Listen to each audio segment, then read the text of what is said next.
Here we go, folks. We got a 2007 Grand Marquis. Getting a little bit of pulsing and vibration in the wheel when I tap the brakes around 40 or 50. And I'm pretty sure it's the brake system. It's the rotors.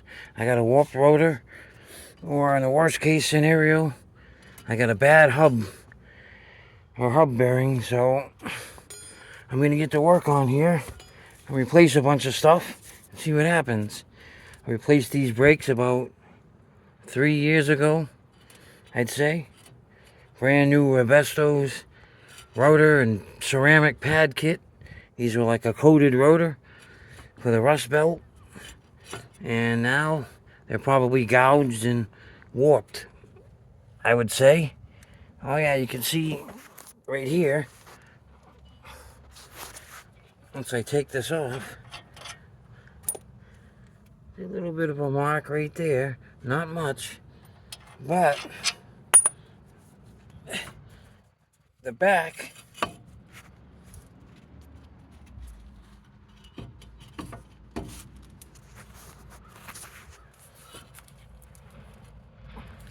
definitely has something.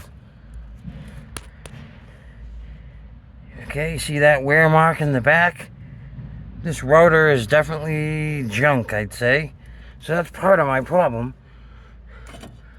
So more than likely, I don't need new hub bearings, but I'm just going to replace them as a preventative measure. Now, if you can see, I'm going to tackle this control arm at some point. I believe this is the original. The ball joints are still good. Everything's tight in here, but it hasn't been replaced. I replaced the struts already, you can see here. Okay, here's the lower ball joint, control arm. It's not too bad. It's held together, but it's old. So I'm probably going to consider getting that next. But anyways, so all you got to do here to get this off, you got two 18mm bolts back here. You can take the caliper bracket and the caliper off all in one shot, and you can hang it up with this trusty hanger. You don't really have to take off the caliper separately. I mean, you're probably gonna have to spread the caliper out, but you should be able to do that once you get it off. You spread the caliper back in, and then you put your new pads and your new rotor on. So basically, these Webesto rotors are junk. They're possibly even warped. It seems like it is, because I get that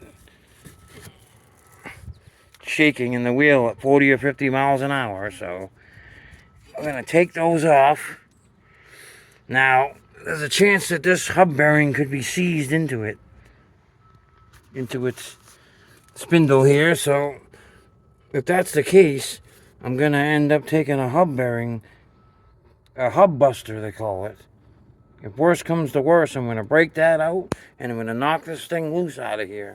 I should be able to get it out with a regular hammer, or it might even fall out if it's not seized in once I loosen the 4 bolts on the back. You're gonna have 4 15mm bolts in the back here that are gonna need to come off. Now, I've already hit them with penetrant oil once the other day. I might even hit them again for good measures. Now, if by chance you can't get this hub out, what you can do is you can take a bolt and you could stick it through the hole of the hub bearing after you knock one of these out, and you can put a nut on it. Then you can tighten it down and it'll push the hub out. Now, if you're going to try that method, you want to do it from the top and then do it down on the bottom with the bolt. Use one here first, then move it down to here. And it should pop out at that point. I mean, you can try pry bars, you can try pullers. You shouldn't need that, though. But it is the rust belt, so I'm guessing this shit could be seized in. So the only thing I can think of here is, if worse comes to worse, Then we're going to get out the big guns, the hub buster. And I'll show you how that works in a later video, if I need to.